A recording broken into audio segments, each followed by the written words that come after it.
Hello and welcome back to the show. Today, I have a very special guest, Jimi Gibson from the Thrive Agency, and he's going to be telling us all about the importance of video. And more importantly, everybody's heard that, but more importantly, tactical questions and answers and recommendations on how to use it, whether you're a franchisor, franchisee, that you can make the most of this powerful tool. So with that, I'll just ask you to introduce yourself, Jimi. Tell us who you are and who you work with. Yeah, great. Thanks, Guy. Glad to be on. So thanks for the intro. Yeah, Thrive Agency is a full-service digital marketing agency. We've been around for 20 years, which is sort of a unicorn in the digital marketing space.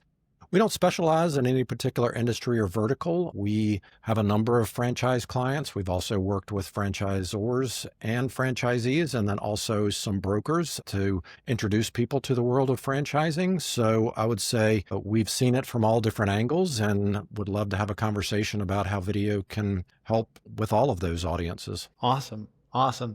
Well, it's, when you're in this, you more than me, I'm sure even more, we're in LinkedIn and we're watching things that are in franchising and marketing and things like that. And everybody is saying the importance of video. I think I read somewhere today, like 80% of internet is video now or something like that, something big like that.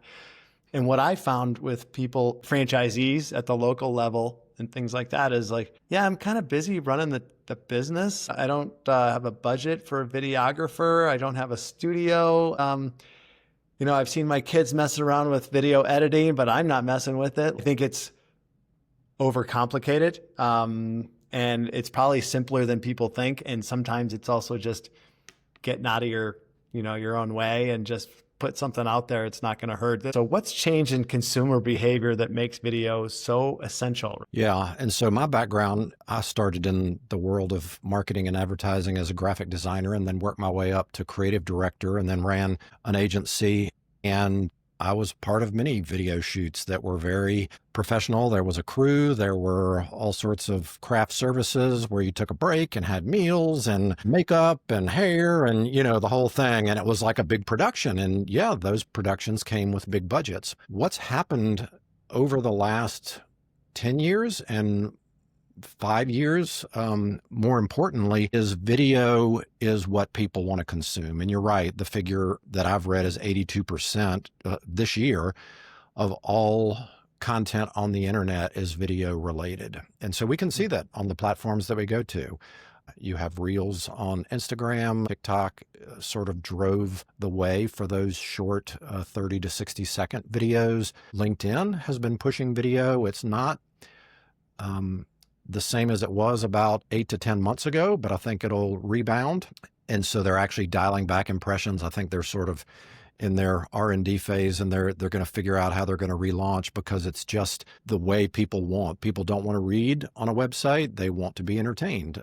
I guess being behind the camera and understanding what goes into a video production actually sort of was bad for me because right now, it just needs to be simple. It doesn't have to be all the bells and whistles. You don't have to have an expensive camera. You've got probably the most technologically advanced camera in your pocket that you carry around with you all the time. And whether it be a franchisee, a franchisor, whether it be somebody working in the business who is trying to attract people to a franchise business, they want to see a video.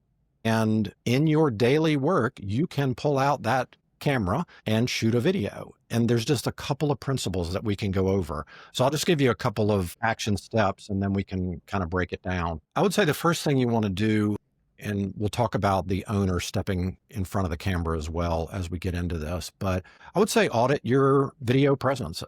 Do you have any videos right now? If you don't, I would make a list.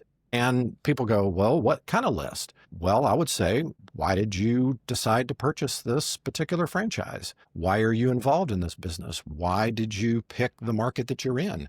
Did you move to that market or were you, born and bred in that market? Why do you care about your neighbors? That's a great starting point, and people can just sort of brainstorm and talk about that. The other thing is when people watch a video, they want to know the context of where you're sitting. And so don't sit in your office. Go out, go to a park, walk down the street.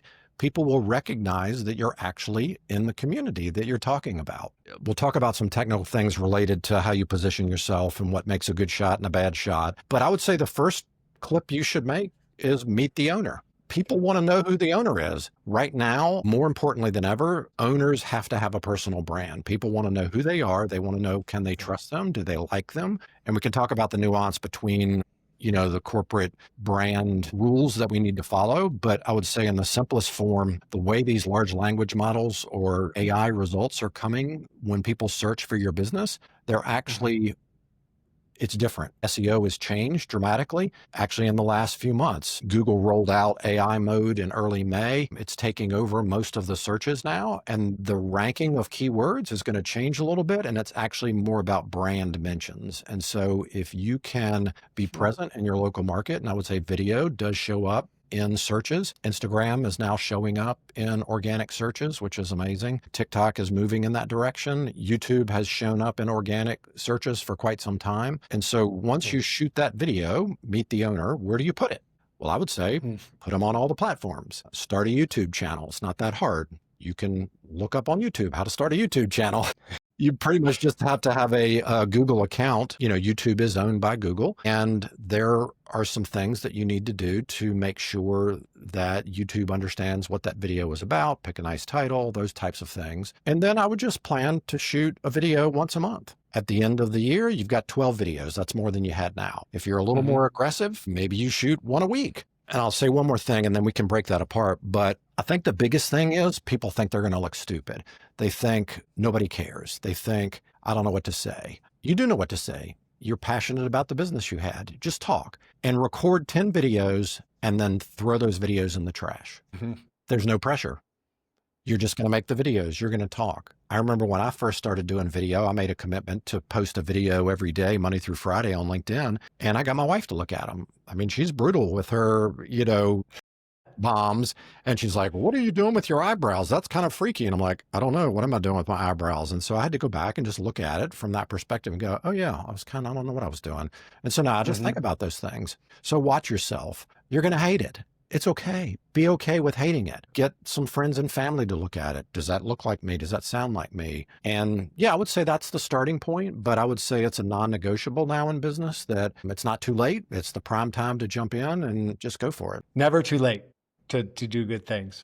That's a key thing, because some people might be like, I've been at this for 2 years. I'm still starting out. It's like, don't worry about it. And one of the great recommendations I've heard from my own business coach is like, just document your life. And there's going to be stuff in there, have a camera on your desk when you're talking to somebody or whatever, and you'll see things in there. You can edit those out or get some help or whatever. But like, if you document what you're doing, people love to see behind the scenes. Oh yeah. It's almost one of those things where they see that you make mistakes, you fumble your words, you do something wrong. It's like, well, it's definitely not AI.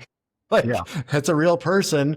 And either they're going to, I think it elicits either a like or a dislike, and you definitely want to be doing with people that like you and you like them, but you're not going to know if there's like some figure hidden behind the scenes. And I think it's almost an imperative now that the founder or the owner of a local business has something out there, at the risk of sounding mean, like, get over yourself. Like, we're all imperfect, and just have people get to know you. But any tips you have for like the do-it-yourself content, in terms of someone's got their iPhone or their Android or whatever? I love that idea, because as you said this, I realized I'm making a mistake in one of our businesses. I have videos being done by our trainers and manager and everything, but it's all inside our Anytime Fitness. Brand compliance is a big thing. So all the Anytime Fitnesses look the exact same. So it could be in Missouri, or it could be in Florida, or it could be at the base of Steamboat Mountain looking up at the ski hill like we are. It's like, we need to get outside. So thanks for that recommendation. Yeah. I was watching a video. I think we were chatting before we went on the air here about a video. I was watching you. You were riding your bike. And I know, obviously, you are very purposeful about fitness and staying healthy. And as you were riding down the street, you waved to a car. And so what goes in my head? Guy's in his neighborhood. He knows this person. Isn't that cool? He was aware enough while he was shooting this video to wave. And so, talking about Anytime Fitness, there's probably people waiting there before the door opens. I don't know what time it opens, but maybe if you greet those people as they're coming in and you know their names, then people get that impression like, oh my gosh, this owner knows the people's names who come in. He's excited by the commitment that these people have made, so forth and so on. If you like tacos, you could have a series where you're at your local taco, and that's not even your business, right? You're just supporting the community, and you've got your phone propped up on the table, or you have a little tripod to keep it steady, and you're like, hey, we're back for Taco Tuesday. I'm just going to ask some frequently asked questions that we typically get, and you sit there and eat your tacos. Like, I think a lot of people love tacos, and they're going to go, I wonder what kind of tacos those are. Wow, he's, in a local business that he's supporting. He knows that owner. Right. And so these are types of things. And so I just mentioned frequently asked questions. It doesn't have to be boring. You don't have to sit at your desk and say, we get this question all along. Da, da, da, da, da. Just film a different frequently asked question. When somebody calls up, point them to your YouTube channel. Oh yeah, well, interesting. We filmed that the other day, and so forth and so on. We work with a lot of home service franchise businesses, which, there are procedural things that need to happen before somebody shows up. Maybe it's important for the dogs to not be in the backyard if they're going to be looking outside the home. Maybe there's something that needs to be uncovered. Just do a walkthrough, have a service tech shoot a video and say, hey, we're looking forward to our appointment before we arrive. Here's the checklist of things that are going to make our visit the most productive, and text them that video, right? Text them a link to that video.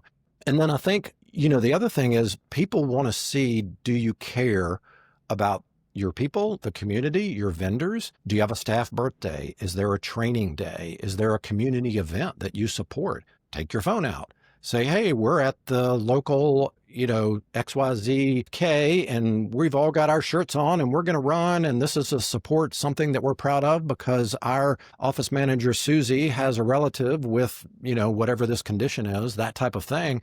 That just makes it human. That makes it great. You see that community involvement. So I would say those are a couple of quick things that probably will springboard 20 other ideas that come out of people's heads related to some things that I just went over. Right.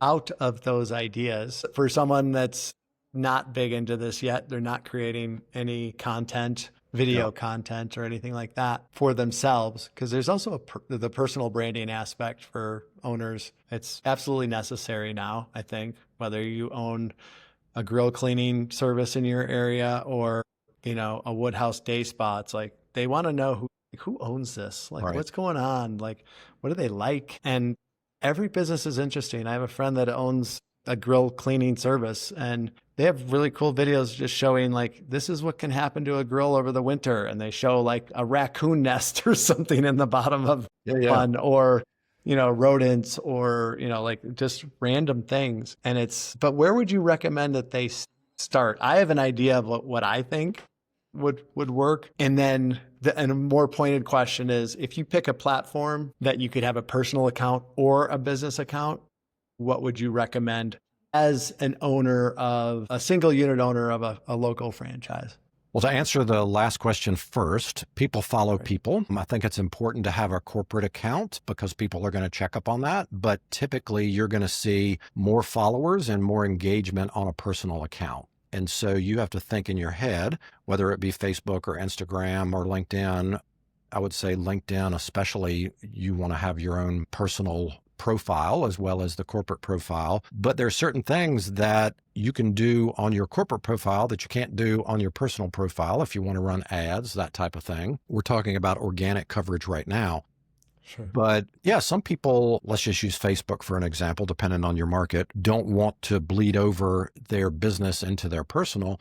You can set up another profile on Facebook that's a brand or a public figure. It looks very similar to a personal profile, and then just do all your activity on that. So I think there's some strategies that people can do. As far as where to start, there's 4 stories that I always recommend every brand to be able to tell. The first one is the founder story. And so obviously we're talking about franchise. The person who's the franchisee didn't start the business, but they do have a story about why they picked that particular franchise, why they're passionate about that franchise, what is their business background that they bring to that franchise, right? Because sometimes it's an add-on to a career or a second career for people. The next one is the purpose story. If it's not about the money, what is it about? out. And so you mentioned the person that does the grill cleaning. I don't know what their background is, but perhaps a grill reminds them of family time, and they learned how to grill from their dad or their grandfather. And this is every time they go out, they just love talking about that, and that becomes part of who they are. And it's a memory that is baked in to why they are involved in that business. And I see you shaking your head, so that might be something similar. You nailed it. It's about the time around the grill, like Yeah. families and friends. And, usually the guys will gather around the grill while someone's cooking the steaks or something like that. And like those conversations are just different than a lot of other conversations, so it's usually around good times and things like that. So that's what they call to, is like, we're helping people experience those moments better. Yeah. Yeah. We just had some kitchen remodeling done, and you may think that it's a moving cabinets and putting in floor, but it's actually typically the heartbeat of the home. And again, conversations happen in the kitchen. And so it's an opportunity to be proud or to have an excuse to invite people over into this new environment. If it's grill cleaning, have people over for a cookout, those types of things. The next story is the transformation story. And so what happens when somebody engages with your brand? Is there a before and after? If it's the grill is a mess, and we keep going back to this, it's a great, case study for what we're talking about. Yeah. You're not going to grill. You're not going to have those conversations. So instead of cleaning your grill, we're bringing fun and life memories to your backyard. Like, that's what you're selling. You're selling the way it makes people feel. If you have a plumbing franchise, you're not unclogging the drain. You're preventing stress because the in-laws are coming over this weekend, and it's not going to be pretty if the plumbing doesn't work the way it needs to work, right? Right. So you have to think through, what is that emotion, or what is that feeling, and what is that transformation that happens? And so with the grill cleaning, it's freedom, it's good taste, it's memories, it's, all those types of things. And then the next one is the customer story. And the customer story is a little different than the transformation story. It's a testimonial. And that's a perfect opportunity. If you can, like at the gym, go up to somebody and say, hey, how long have you been a member? What has been your results? Would you recommend this? If you were telling somebody that's scared about joining the gym, what would you tell them about this particular place? Same thing with any business or product or service. Those are gold, right? People believe other people more than they believe what you say about yourself. That's why reviews are vital. Putting some of those reviews on your Google business profile, having them on your website, having testimonials on your various platforms out in the public that you can point people to and they find them when they're searching for competitors. Those can be huge differentiators. So for that business owner that owns, say they own a quick service restaurant in their town, they're a year into this, they haven't done any videos yet, and they're going to start doing this. They've taken it on. Would you recommend LinkedIn or Instagram or TikTok or YouTube from a simplicity standpoint first, just so that they can get in the hang of it? Yeah. I would say ask your customers what social media platforms they participate in or they consume and figure out, it doesn't have to be some scientific study. There's lots of sources online to tell you what the age brackets are. I would say in this day and age, if it's a visual medium and it's more of a social type of interaction you want to have with them, you're looking at TikTok or Instagram. I would say if it's an older demographic, you're looking at Facebook.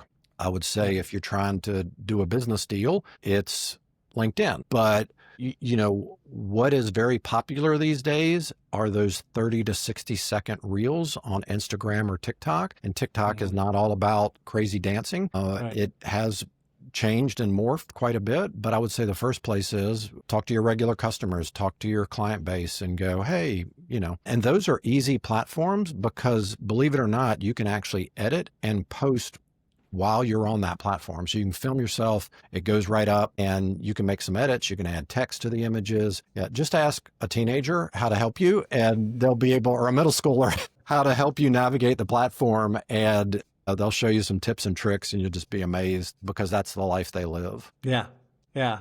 It's, I don't want to make this about me, but it's kind of funny that it wasn't until a few years ago that I started doing this myself. And I have a 17-year-old and a 19-year-old son now. But when I started doing this more frequently, they were like 15 and 17.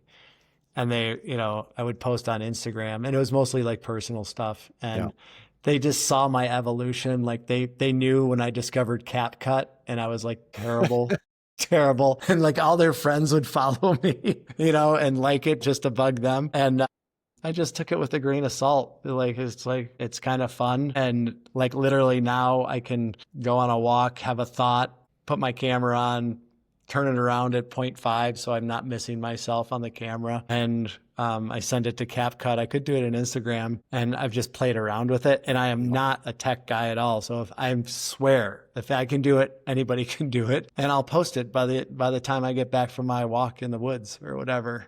And and it's kind of fun. And like no one has really come out and made fun of me to my face anyway. Well, you're absolutely right. It is a muscle you have to exercise, and you have to be okay with being bad. I think people get this impression that as soon as they put this up, the whole world is going to see it, but that's not the way the algorithm works. And then I think it opens up a lot of cool conversations, because if people see you doing it, then they're going to go, hey, could you help me out?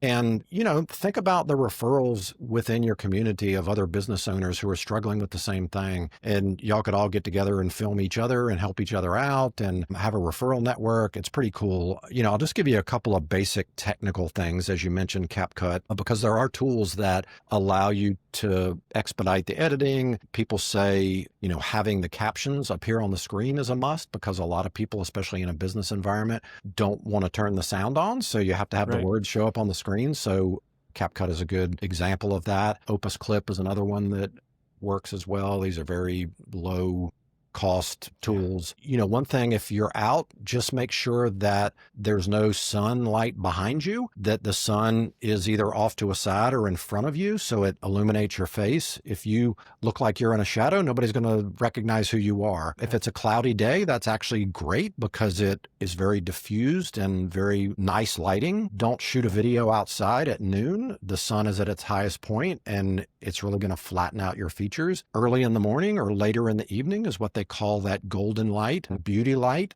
That is the most gorgeous time to shoot. So I would look for times of day. If you're shooting indoors, position yourself in front of a window, not right up against the window. If there's a sheer or a shade that can diffuse the light a little bit, that would be great.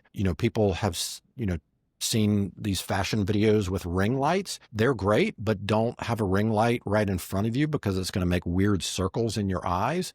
Yeah. Put it off to one side so it does give you that more rounded feel.